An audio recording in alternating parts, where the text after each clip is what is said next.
안녕하세요. 언제나 여러분과 함께 신중하게 생각을 하면서 성공적인 장기 투자의 길을 함께 동행하고 싶은 생각남 ETF입니다. 오늘 하루도 국내 시장까지 모두 마무리가 됐고요. 대체적으로 시장이 좋았기 때문에 많은 분들이 기분이 좋으셨을 것 같지만 또 2차전지와 관련된 투자를 하시는 분들에게는 다소 아쉬움이 남는 하루가 되셨을 것 같습니다. 그럼 오늘도 국내 시장에 대한 내용을 정리를 해보면서 간단하게 주요 이슈들도 한번 살펴보겠습니다.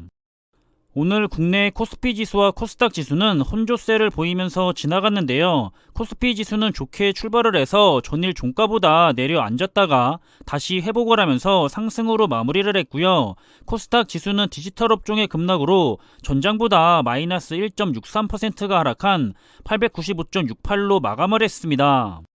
일자별 매매 현황을 보면 오늘은 개인과 기관들이 열심히 매도를 했고요. 외국인들이 홀로 순매수를 하면서 국내 증시를 이끌었습니다. 오늘 개인들은 3,092억 원을 순매도했고요. 기관도 5,409억 원을 순매도했고 반대로 외국인들은 8,353억 원을 순매수한 모습을 볼 수가 있습니다. 그리고 원달러 환율은 0.04%가 하락한 상황인데요. 따라서 국내에 환해지가 적용되지 않은 ETF들은 그만큼 환율에 의한 하락도 있었다는 것을 참고하시면 좋습니다. 그럼 오늘도 우리 투자자들이 이미 투자를 하고 있거나 투자를 위해 관심을 많이 가지고 있는 국내 상장된 분야별 주요 ETF들의 성과를 살펴봐야겠죠. 우선 S&P 500이나 나스닥 100 그리고 우량주에 투자하는 ETF들은 오늘도 역시 모두가 기분 좋은 상승장이었습니다. S&P 500이나 나스닥 100도 각각 0.88%와 1.39%가 상승을 했고요. 국내 우량주에 투자하는 ETF들도 1.5% 이상 상승을 했고 미국의 우량주에 투자하는 ETF들도 모두 좋은 흐름이었습니다. 오늘은 타이거 캐디 혁신기업 ESG 30 ETF만 소폭 하락을 했는데요. 다소 아쉽게 느껴지고 있고요. 그리고 S&P 500은 고점 대비 마이너스 5% 안쪽으로 올라왔기 때문에 정말 많이 회복이 된 것 같다는 생각입니다. 다음은 반도체와 미래 자동차와 관련된 ETF들인데요. 역시나 투자자분들이 많이 관심을 가지면서 투자를 하고 있는 분야들입니다. 오늘은 대체적으로 모든 기술주 부분이 좋았는데요. 아쉽게도 주요 2차전지 테마의 ETF들은 성적이 좋지가 않았기 때문에 많이 아쉬움으로 남는 듯합니다. 일단 오늘도 반도체 대표 ETF 두 개는 2.5%가량 상승을 하면서 고점 대비해서도 마이너스 10% 안쪽으로 들어왔고요. 해외의 DRIV ETF에 해당하는 타이거 글로벌 자율주행엔 전기차 솔렉티브 ETF 역시 오늘 2%가 상승을 해서 고점 대비해서 역시 마이너스 10% 안쪽으로 올라섰습니다. 그리고 해외 HAIL ETF에 해당하는 코덱스 미국 스마트 모빌리티 S&P ETF 역시 오늘은 3% 이상 크게 상승을 해줬고요.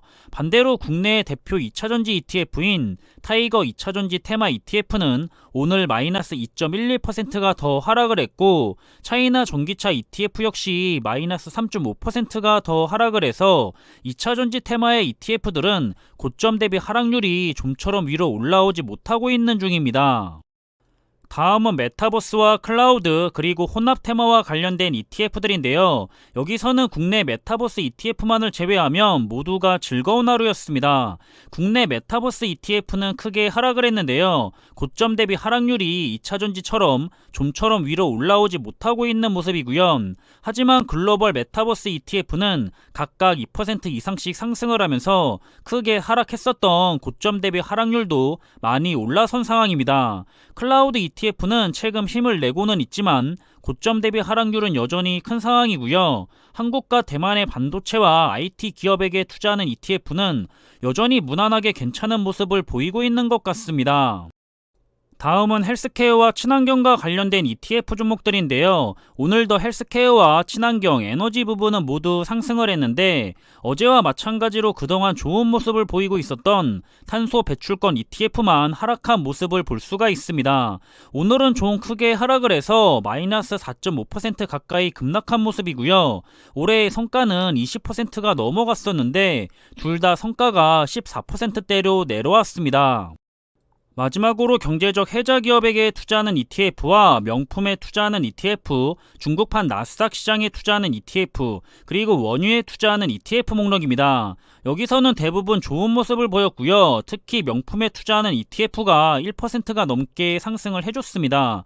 반대로 여기서도 요새 중국이 불안정한 상황이 많아서 그런지 중국판 나스닥이라고 불리는 차이나 가창판 ETF가 나홀로 1.63%가 하락을 하면서 고점 대비 하락률도 점점 더 내려가고 있는 모습을 확인해 볼 수가 있습니다.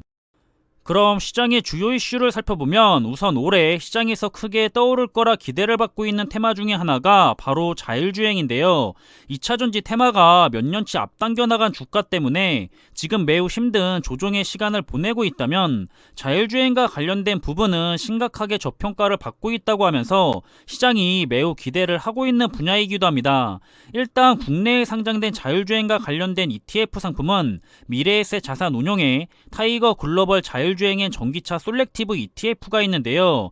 여기에 경쟁을 하려는 것인지 한국투자신탁운용에서 다가오는 15일에 전기차와 자율주행과 관련된 ETF를 출시할 예정입니다. 우선 크게 참고할 만한 자료가 보이지 않아서 기사에 있는 주요 내용만 가져와 봤는데요. 기초지수는 팩트셋이 산출한 기초지수라고 하고요. 이 지수는 미국과 중국에 상장된 전기차나 수소차, 자율주행, 그리고 공유차와 관련된 50여 개의 기업에게 투자가 되는 상품이라고 합니다. 대표적인 편입 종목을 보면 전기차의 대표주자인 테슬라와 함께 중국의 비아디와 니오도 편입하고 있고요.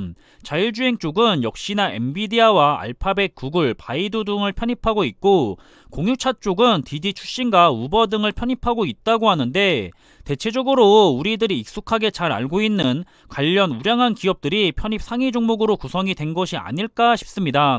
그리고 후발주자인 만큼 타이거 자율주행 ETF에 이미 투자자들이 많기 때문에 운용 보수를 액티브 ETF인데도 불구하고 무려 0.29%로 아주 낮게 책정을 했는데요. 과연 앞으로 성과가 뛰어나게 나올 수가 있을지 꾸준하게 모니터링 대상으로 올려서 추적 관리를 해봐야 할 것 같습니다. 그리고 어제부터 LG 에너지 솔루션을 2차전지 테마 ETF에 편입하는 작업이 이루어졌는데요. 타이거 ETF는 한 번에 작업을 끝냈고, 반대로 코덱스 ETF는 10일에 걸쳐서 나눠서 담는 방법을 선택했다고 합니다.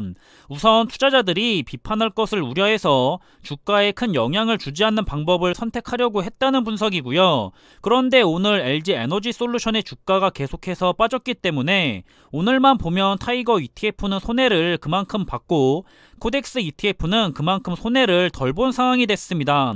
의도치 않게 경쟁사 ETF와 성과에 대한 격차를 벌릴 수 있게 된 상황인데요.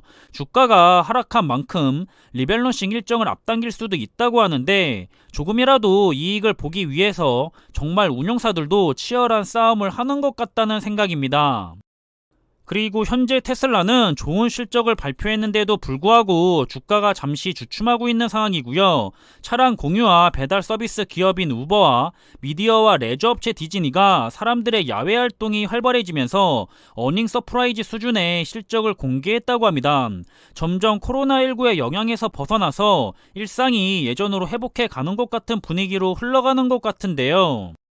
정말 코로나19 때문에 지난 2년간 전 세계가 너무 고통스럽게 지냈던 것 같은데, 슬슬 바이러스가 약해지고 있기도 하고 정말 감기처럼 이제 함께 지내야 하는 위드 코로나를 하면서 다시 예전과 같은 활기차고 편안한 일상으로 다시 돌아가길 기대하고 있습니다.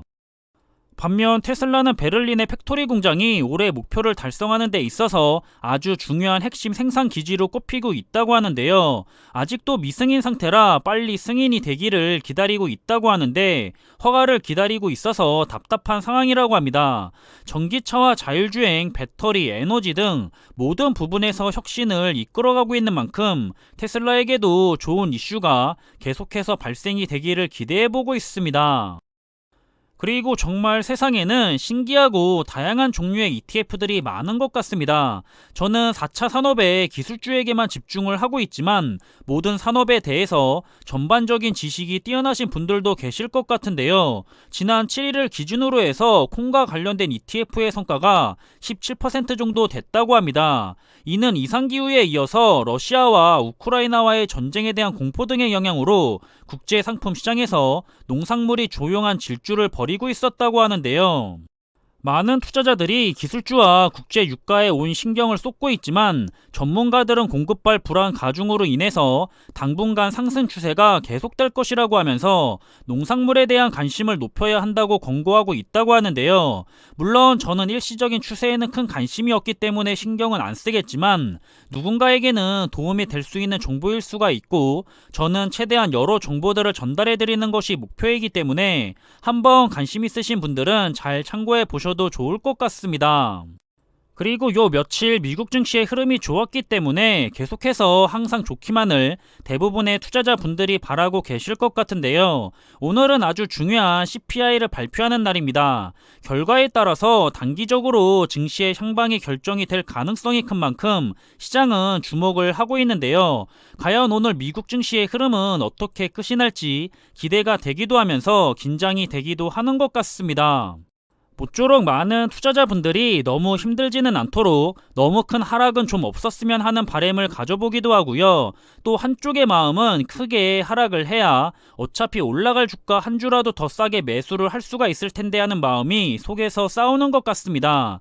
우리는 장기 투자자니까요. 너무 단기적인 주가의 흐름에 흔들리지 마시고요. 그저 자신의 기준과 가치관대로 좋은 투자의 습관을 들여가면서 언제나 즐거운 투자가 되실 수 있으셨으면 좋겠습니다. 그럼 이번에 준비한 내용은 여기서 마무리하겠습니다. 앞으로도 계속해서 함께 좋은 정보들을 공유해가면서 하루하루 즐겁게 투자 생활을 이어나가길 바라겠고요. 오늘 하루도 본인의 위치에서 정말 모두 수고 많으셨을 거라 생각을 합니다. 그럼 남은 시간 역시 즐겁고 기분 좋게 보내시길 바라겠고요. 하루를 잘 마무리하는 저녁 시간이 되시길 바라겠습니다.